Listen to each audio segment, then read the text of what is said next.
Wow, what a week. What a weekend. What a week. Um, so, for the very first time ever, just like I always dreamt of, except under different circumstances,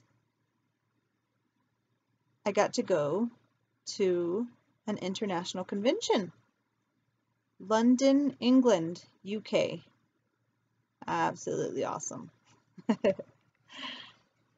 When I was at JW, even before that, I always wanted to travel, like always wanted to travel the world.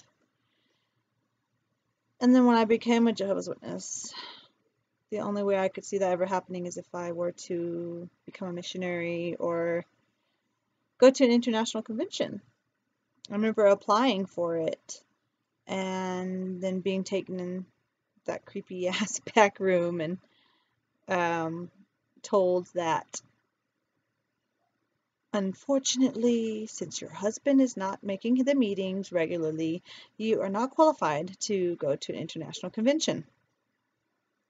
So that hope and dream was just shattered right then and there. But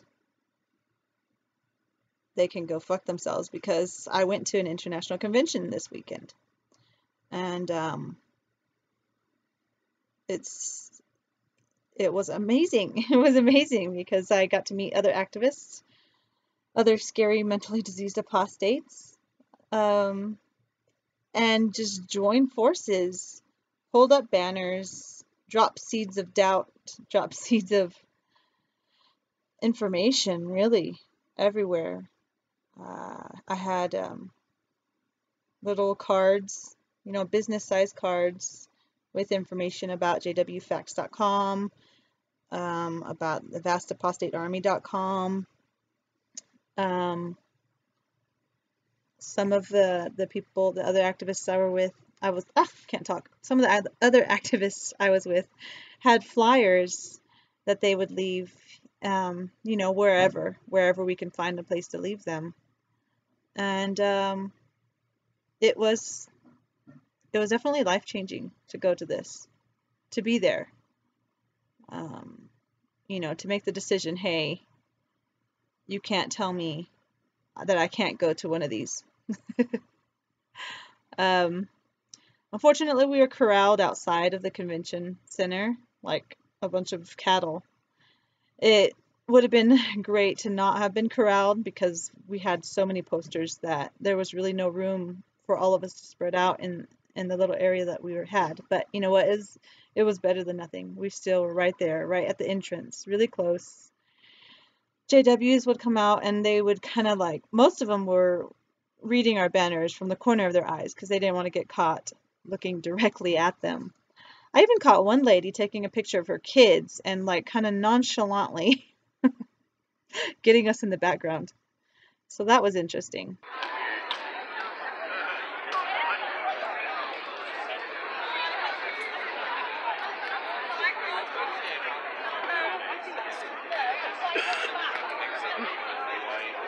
Hi, Luis.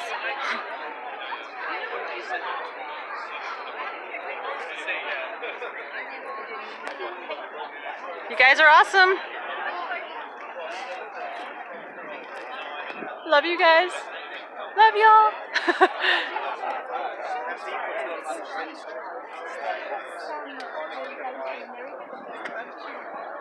Oh my gosh. Love that. What's that? I love it. Amazing. Amazing. Love it, love it, love it.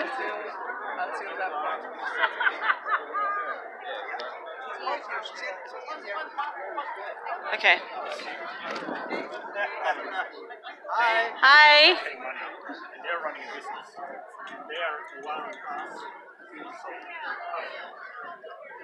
But the best part about it were the stories that we heard. It seemed every activist that was there had a story of talking to somebody that was in the convention center, whether it be in the grocery store or a restaurant or in passing, just kind of secretively talking. And that was amazing because we've got to find out firsthand that we had an impact and that a lot of people in that convention center agreed with what we were doing, but were too afraid to escape, to get out. And that part was very sad. So when we first showed up, we just happened to be walking by the Excel Center, which is where the first day of the convention was happening, the Friday. And it just happened to be that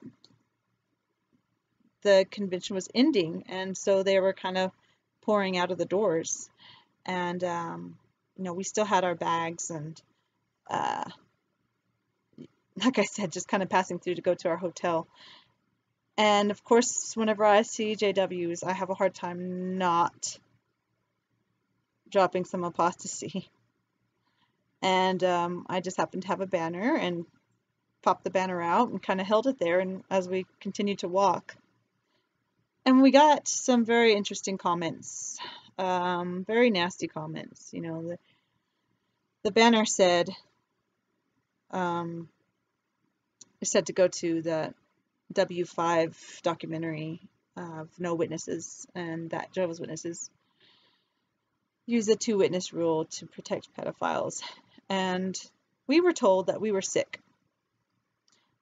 Several Jehovah's Witnesses would walk by, scoff at us, shake their heads, tell us to get help. And all the while, as we passed by people, I would, tell them, if you decide to leave this religion, you will not be alone. You'll have support. Come find us. We love you. You're not going to be alone.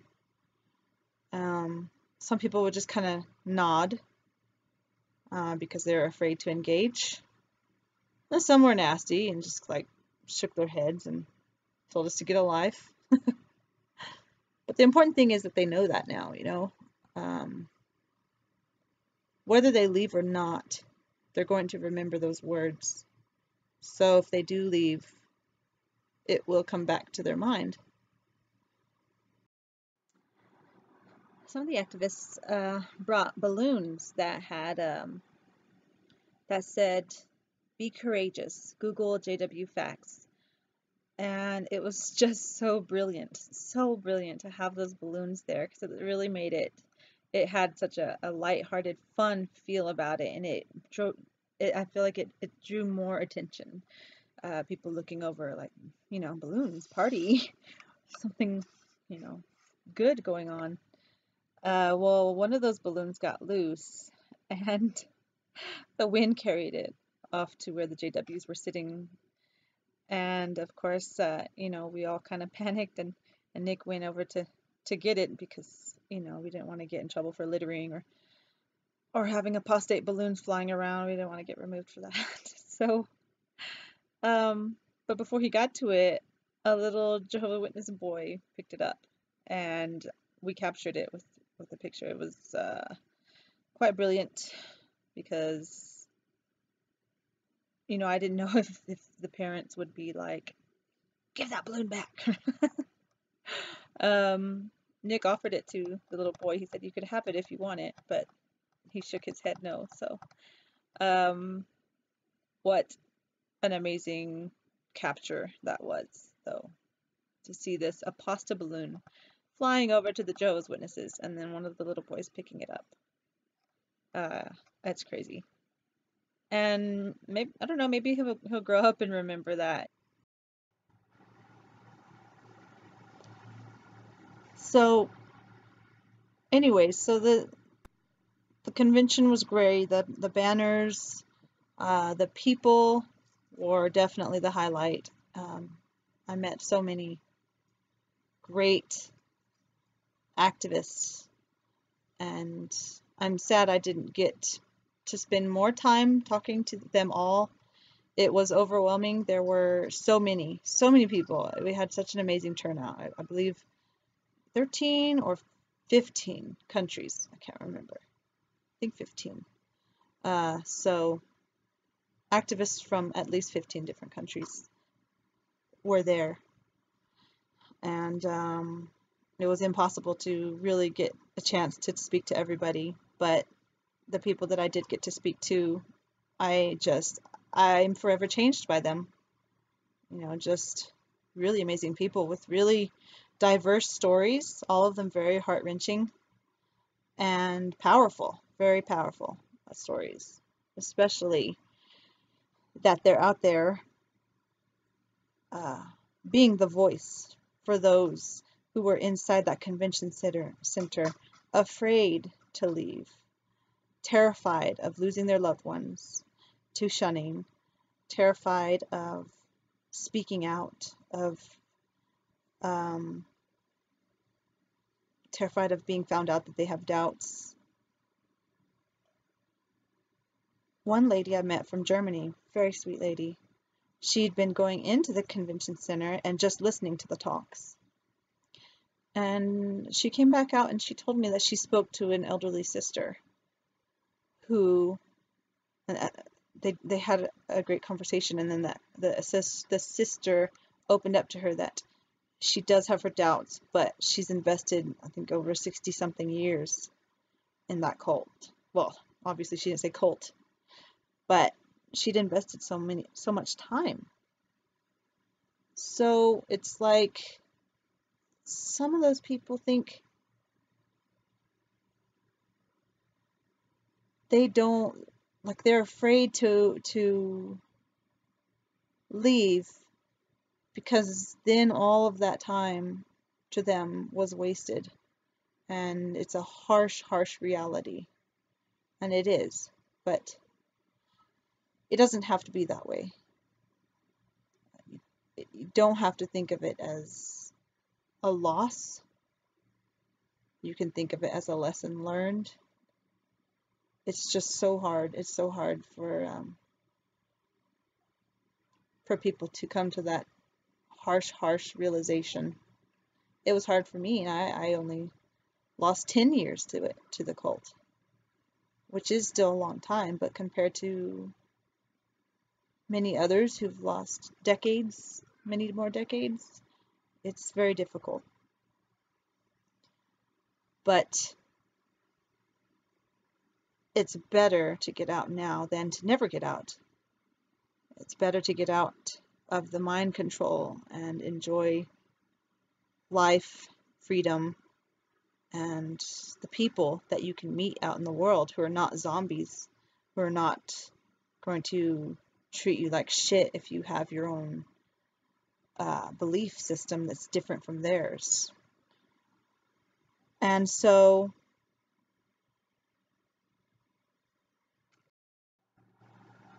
that's just something to keep in mind when we're talking to people, because I think there's probably quite a large number of Jehovah's Witnesses who know very well that they don't have the truth, that it is all a scam and that it's all mind control. And what we call them PMOs, physically in, mentally out. I believe there are a lot more of those than we think, but they're just afraid, and they're walking on thin ice. And so we need to let them know, hey, you won't be alone.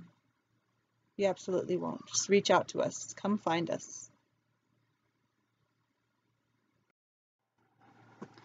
So yeah, other than that, you know, the protest and getting to spend some time with a lot of the activists, it was great. You know, we stayed several extra days, and did a little bit of sightseeing and just had the time of our lives.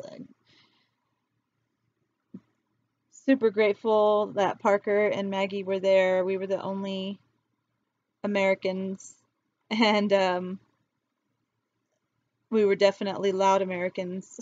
There's a cliche that Americans are loud.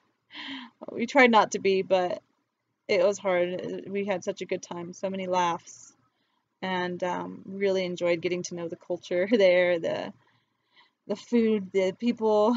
The language is so different than American English. It's very intriguing. I loved it. I loved every second of it. You know, huge thanks to Chris and Tracy. Uh, they showed us around England, and we got to experience some really cool things. And again, huge thanks to all of the activists that were there, that were able to make it and to help, you know, lend their voices. And I really, really, really, really look forward to the next protest.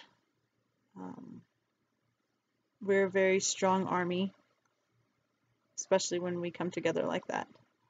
So, hope y'all enjoyed this video. Sorry if I rambled a lot. I tend to get scatterbrained, especially as soon as I hit record.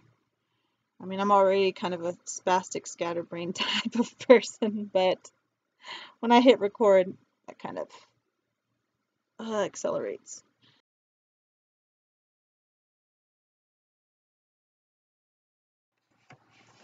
Before flying out to London, Maggie and I came across a JW cart at Grand Central Station and did an epic cart crash there. So that was pretty good. And then on the way home, right before parting ways, we came across another one. And so just pulled that banner out and kind of stood there. I didn't really even talk to them. Didn't really engage until we put up the sign and started to walk away. I kind of looked over there. I was like, you know, saying that what I here I go with my scatterbrain. Just told the ladies that come find us, we love you. vastapostatearmy.com, and that we're not scary, and they won't be alone. Might be a weird thing to say, but they smiled. They really did smile sincerely. They may not have known what hit them, really, but they smiled and said thank you. So that was amazing. I felt good when I walked away from there, like I didn't feel that disgust that they always have towards us. So that was pretty great. A great way to end the whole trip. So hope y'all enjoyed my random pictures and video, and stay tuned for the next activist activities. I've got all kinds of ideas and plans for my next cart crashings, and school's going to be starting soon, so that means more on-campus cart crashing. So stay tuned for that, and see you guys next time.